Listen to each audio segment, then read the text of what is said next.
perempuan itu jangan sampai satu, yang paling baik untuk kita ambil faedahnya adalah jangan sampai perempuan itu dia menjadi satu hal yang menghalangi laki-laki untuk birrul walidain kepada orang tuanya.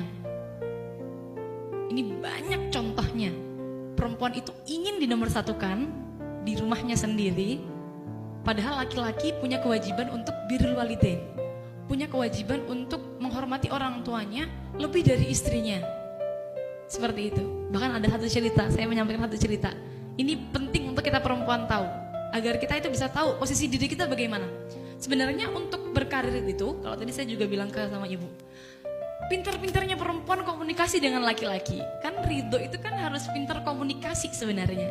Kalau kita perempuan pintar komunikasi, kita perempuan pintar untuk membagi waktu, merayu dan sebagainya seperti itu, maka nanti akan muncul ridho. Maka akan nanti muncul namanya kesalingan dalam rumah tangga. Jadi pintar-pintar komunikasi. Jangan sampai kita tuh pingin menonjol terus, jangan. Contoh demikian, ada satu kasus zaman Kanjeng Nabi.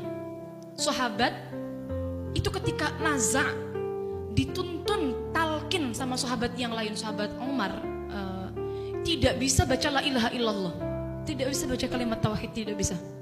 Sampai bingung para sahabat ini, kenapa? Tanya ke istrinya, Bu, kenapa suami sampean kok tidak bisa baca la ilaha illallah ketika naza? Suami saya selalu jamaah di Masjid Nabawi. Dawuh istrinya, kata istrinya, suami saya itu selalu puasa setiap hari. Sebegitu ya, ibadahnya.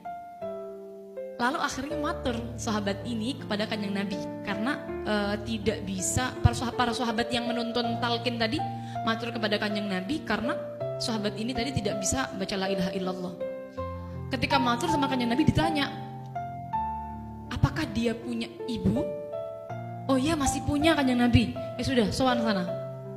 Suruh sowan ke ibunya, dawuh ibunya, Bu, ini anak panjenengan tidak bisa ditalqin la ilaha illallah ketika nazak, tidak bisa keluar rohnya. Dawuh ibunya, biarkan. Salah sendiri, dia selama hidupnya selalu mementingkan istrinya daripada saya.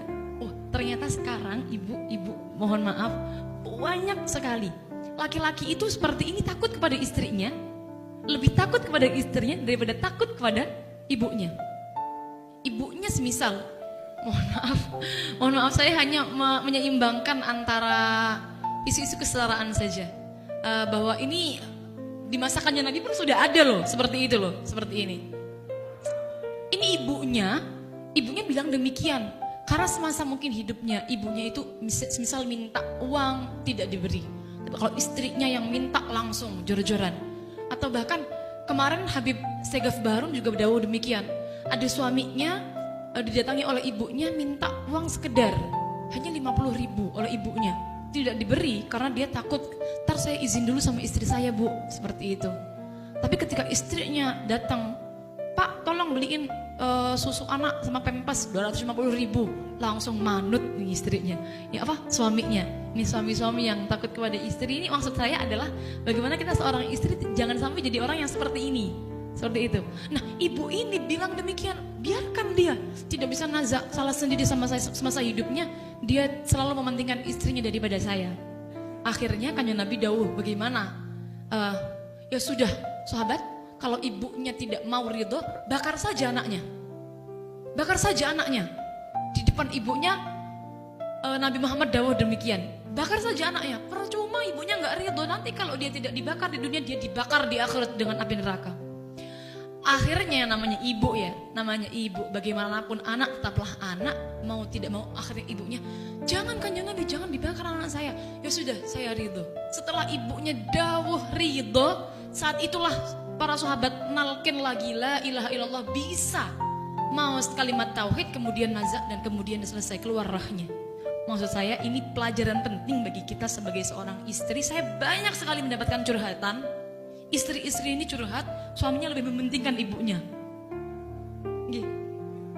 Lebih mementingkan ibunya. Istri-istrinya yang curhat, suaminya lebih mementingkan ibunya. Saya jawab, loh seharusnya demikian memang. Kita sebagai seorang istri harus pengertian. Kalau suami masih punya ibu, memang prioritas adalah ibunya. kita yang nomor dua. Yang penting suami sudah melakukan kewajiban-kewajibannya kepada kita. Jangan sampai kita menjadi penghalang antara suami dengan ibunya. Itu yang penting.